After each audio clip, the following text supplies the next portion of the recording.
आगे बात जरा मुल्क की करते हैं। और दुनिया भर के अंदर सर्वेज होते हैं और मुख्तलिफ तरह के सर्वेज होते हैं और एक सर्वे रिश्वत को लेकर हुआ है कि दुनिया के किस मुल्क का रिश्वत का निजाम बेहतर है, यानी कहां पर रिश्वत चलती है और कहां पर रिश्वत कम है। ग्लोबल ब्राइबरी रैंकिंग सामने आई है और भारत 82 पॉइंट्स पर है, 82वें पायदान पर इस वक्त है। ग्लोबल रिस्क रैंकिंग ये है, ये सर्वे जो वो ट्रेस की तरफ से किया गया है और तकरीबन 194 मुल्कों, ऑटोनॉमस, सेमी ऑटोनॉमस रीजन्स के अंदर किया गया है। लेकिन ट्रेस का मानना है कि तिजारत करना और तिजारत के दौरान जिस तरीके से यहां पर रिश्वत और दीगर मामला चल रहे हैं उसमें थोड़ी सी बेहतरी जरूर आई है, लेकिन अभी भी 82वां नंबर है जी। इस पर मजीद गुफ्तगू करेंगे। ये ग्लोबल ब्राइबरी रैंकिंग जो आउट हुई है ये कब हुई है और क्या कुछ पैरामीटर्स इसके रहते हैं, कौन कौन से मुल्क हैं जो सबसे वर्स्ट बताए गए हैं। ये बड़ा दिलचस्प मामला है जी समझने के लिए कि अब हर एक चीज का रिसर्च होता है। आज के दिन में ग्लोबल जब आप बताते हैं तो दुनिया भर के अंदर किस तरीके से रिसर्च लोग करते हैं, कहां पर ईज ऑफ बिजनेस जो है सही में ईज ऑफ बिजनेस या ब्राइबरी के लिए दरवाजे खोले गए हैं, कहां पर आप काम अपना करवा सकते हैं। तो ये ट्रस्ट की तरफ से जो है वो रिपोर्ट सामने रखी गई है। सीधे चलेंगे आसिफ रशीद हमारे न्यूज रूम से इस वक्त मेरे साथ है। आसिफ, बहुत शुक्रिया जी ज्वाइन करने के लिए। रिपोर्ट माना है कि थोड़ी देर पहले सामने आई है ग्लोबल ब्राइबरी रैंकिंग की और इसमें कहा गया कि ग्लोबल रिस्क जहां पर है वो कहां पर, और भारत 82 पॉइंट पर है। क्या कुछ है ये संगठन, किस तरीके से ये करते हैं और कौन कौन से मुल्क रेड जोन में है और कौन से ग्रीन जोन में रखे गए हैं? बिल्कुल इशफाक, जिस इदारे की तरफ से ये सर्वे किया गया है, ये आदाद-ओ-शुमार दुनिया के सामने रखे गए हैं। पहले तो जरा इसके बारे में जान लेते हैं। क्रीज के नाम से, यानी जिसका आपने शुरुआत में बताया, दुनिया भर के अंदर जितनी भी तंजीमें हैं तिजारत के हवाले से काम करती हैं, वो तमाम जितनी भी रिपोर्ट्स एक साल के अंदर तिजारत दुनिया भर के अंदर होती है उस पर तैयार करते हैं और मुख्तलिफ पैरामीटर्स, तकरीबन 4 अलग अलग पॉइंट्स रखे गए हैं जिनमें मैं थोड़ी देर में आऊंगा। वो दुनिया भर के सामने रखने से पहले ट्रेस के हवाले किए जाते हैं। Raising the standard of anti bribery compliance, ये वो इदारा है जिसकी तरफ से दुनिया भर के अंदर ये आदाद-ओ-शुमार सामने लाए जाते हैं। और साल 2020 में थोड़ी सी भारत के लिए अच्छी खबर थी, जहां पर दुनिया के तकरीबन 194 ऐसे ममालिक हैं, छोटे छोटे जजीरे भी इनमें शामिल हैं, अलग अलग खित्तों को शामिल किया गया है और इनमें कोई जनूबी एशिया नहीं है, कोई इसमें अमेरिका या यूरोप नहीं है, बल्कि दुनिया के तमाम ममालिक जहां पर तिजारत या सरमायाकारी कह लीजिए, इन दोनों शोबों को मजीद फरोग देने के लिए काम होता है और दुनिया भर के अंदर करोड़ों रुपए की तिजारत एक दूसरे के साथ भी मुल्क करते हैं। उन सब पर मबनी ये रिपोर्ट तैयार की गई है। साल 2020 की जो रैंकिंग थी, जिसमें भारत को जब 44 पॉइंट आए थे, तो उसमें यह पता चला था कि भारत 77वें नंबर पर है, जहां पर तिजारत के दौरान रिश्वत का खतरा रहता है या ब्राइबरी कंप्लायंस जो है, इस तरह के इश्यूज ज्यादा बढ़ते हैं। लेकिन रिश्वत पर, रिश्वत पानी के मामला पर नजर रखने वाले क्रीज, यानी इस इदारे की तरफ से दुनिया भर की सबसे बड़ी तंजीम है और तस्लीम शुदा तंजीम है, जिसे यूनाइटेड नेशंस की तरफ से भी, अक़वाम मुत्तहिदा ने भी इसे रिकॉग्नाइज किया है साल 2013 में। केस का ये काम होता है कि वो दुनिया के जितने भी ममालिक न सिर्फ अपने मुल्क के अंदर विद इन द बॉर्डर, बल्कि बॉर्डर्स के उस पार भी, यानी दूसरे ममालिक के साथ, इनके जो बाकी मुल्कों के साथ बाई एयर भी जो परवाजों के जरिए तिजारत होती है, कार्गो का जिसका नाम हम देते हैं, और दूसरा बाई रोड और बाई शिपिंग, समुद्री रास्तों से भी जो तिजारत होती है, उस कारोबार के दौरान चाहे वो मुल्क के अंदर हो या मुल्क के बाहर, कहां पर रिश्वत के खतरात सबसे ज्यादा है। इस बार जो ताजा तरीन रैंकिंग है उसमें भारत के लिए बिल्कुल भी अच्छी खबर नहीं है। तमाम तर कोशिशों के बावजूद भी, तमाम प्लान तरतीब देने के बावजूद भी कहीं ना कहीं कमी रही है, जिसका नतीजा यह है कि फ्रीज में जब आदाद-ओ-शुमार 194 ममालिक से डेटा इकट्ठा करने के बाद और दुनिया की 6 बड़ी तंजीमों के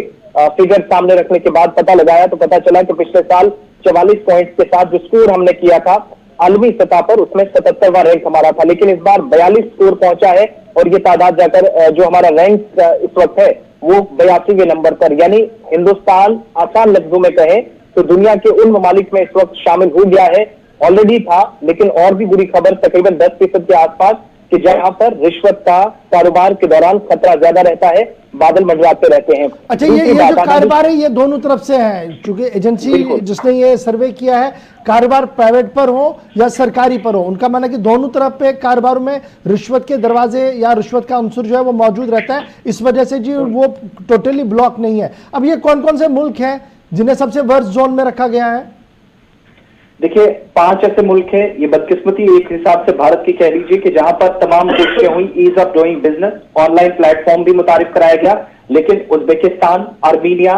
और इसके अलावा नमीबिया, गेम्बिया और मलेशिया जैसे ममालिक के साथ हम इस वक्त उस फहरिस्त में हैं जहां पर खतरा है। यानी मुल्क के दुनिया भर के अंदर दहशतगर्दी पर एक फहरिस्त जब तैयार होती है तो कुछ को ब्लैक लिस्ट, कुछ को ग्रे लिस्ट और कुछ को रेड लिस्ट में करार दिया जाता है। लेकिन यहाँ पर जो है ग्रीन जोन उनके लिए रखा गया है जिनको खतरा कम है, जहां पर रैंकिंग बेहतर हुई है पिछले साल के मुकाबले। जिनकी खतरनाक रैंकिंग हुई है वो थोड़ी से रेड जोन में या उस खतरे वाले दायरे में चले गए हैं। और इसमें बहुत छोटे ममालिक जिनके साथ हिंदुस्तान भी साल 2014 के बाद सबसे अब तक रिकॉर्ड इस तरह का माना जाता है। तीसरी बात, दुनिया के अंदर जो तिजारत होती है, यानी इनको 4 कैटेगरीज में जो बांटा गया है, इसमें साल 2014 के बाद मैंने पहले 3 तरीकाकार आपको बताया कि एक जो बाह्य तिजारत होती है मुख्तलिफ ममालिक के आपसी शराकतदारी के बीच इस तरह के प्रोग्राम्स होते हैं। दूसरा जो समुद्री रास्तों के जरिए आज के वक्त में भी तिजारत मुख्तलिफ ममालिक की होती है, हिंदुस्तान भी कई लोग ममालिक के साथ इन्वॉल्व है। और तीसरा जो आज के वक्त में होता है वो ऑनलाइन जो बिजनेस चलता है, कारोबार चलता है, वो बड़े ममालिक को या छोटे ममालिक को हिंदुस्तान का ये बिजनेस भी चलता है। लेकिन हमने देखा कि हिंदुस्तान के अंदर इसी से यानी ईज ऑफ डूइंग बिजनेस का एक कॉन्सेप्ट हिंदुस्तान के अंदर और दुनिया के अंदर आलमी इदारा सेहत की तरफ से एक कॉन्सेप्ट लाया गया डूइंग बिजनेस, जिससे ऑनलाइन प्लेटफॉर्म लाया गया, जिसका मकसद ये था कि जो बीच में फ्रॉडस्टर्स होते हैं, जब आप तिजारत करते हैं तो किसी तरह की बदमाशी से, किसी तरह की जो इस तरह की परेशानी आती है बिजनेस के बीच में, रिश्वत करने वाले लोग हैं, उनसे बचा जाए। अच्छा, लेकिन एक चीज बड़ी इंपॉर्टेंट जो मैं इस रिपोर्ट के अंदर देख पा रहा हूं, इसी रिपोर्ट का ये एक हिस्सा है जी, भारत के जो हमसाया ममालिक है, नेबर्स है, पाकिस्तान, चाइना, नेपाल और बांग्लादेश और भूटान, इनके मुकाबले में जी कदरें बेहतर है जी भारत के अंदर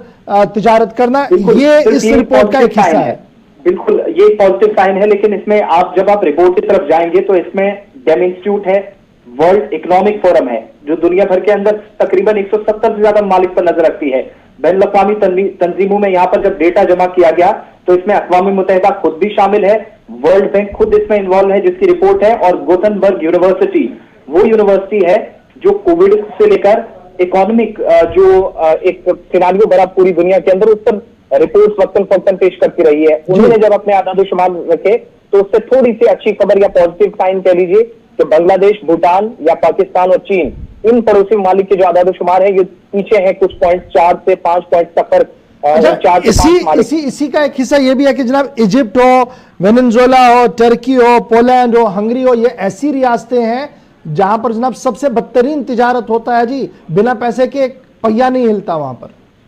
बिल्कुल, देखिए मैं 4 ममालिक का जिनका आपने जिक्र किया है जहां से आदाद-ओ-शुमार हमारे बेहतर हैं, लेकिन एक चीज का इसमें जो पॉइंट मेंशन किया गया है जो शायद पॉजिटिव साइन के तौर पर हम देखेंगे, आने वाले वक्त में जो भारत की रैंकिंग है वो फिलहाल आज 77 से 82 तक गई है, 82 से नीचे भी आ सकती है, क्योंकि यहाँ पर कारोबार में बढ़ोतरी और इकोनॉमिक क्राइसिस जो थे कोविड के दौरान भी, उस वबाई सूरत से निकलने के लिए सरकारी सतह पर इकदाम हुए हैं। लेकिन जिन ममालिक में खतरा है उनमें मिस्र, इजिप्ट और तुर्की जैसे ममालिक आज भी शामिल है। लेकिन एक चीज जो इशारा दिया गया है 5 बड़ी तंजीमों की तरफ से, और ट्रेस ने आदाद-ओ-शुमार में लास्ट जो चीज मेंशन की है कि भारत जैसे ममालिक में भी, या इसके साथ चीन और ये तमाम ममालिक है तरक्की पजीर ममालिक, वहां पर इन आदाद-ओ-शुमार से बाहर आया जा सकता है। यानी जिस सर्कल में हम अभी फंसे हैं इससे बाहर निकला जा सकता है। लेकिन फिलहाल अच्छी खबर ये इसलिए नहीं है क्योंकि पिछले साल 77 पे थे तो 5 पॉइंट ऊपर चले गए, जहां पर खतरात बरकरार है मगर निकलने के आसार। चलिए जी, बहुत शुक्रिया जी हमारे साथ आसिफ रशीद ज्वाइन करने के लिए। ये तो जनाब थी तिजारत की बात, और तिजारत के अंदर रिश्वत की बात, किस तरीके से आलमी इदारे ने अपना रिपोर्ट जो है वो सामने रखा। हर एक मुल्क अपने अपने तरीके से इस पर एनालाइज करेगा, अपनी बात रखेगा, तो हमने जरा भारत के पॉइंट ऑफ व्यू से और ईज ऑफ डूइंग बिजनेस के पॉइंट ऑफ व्यू से इसको सामने रखा। बढ़ते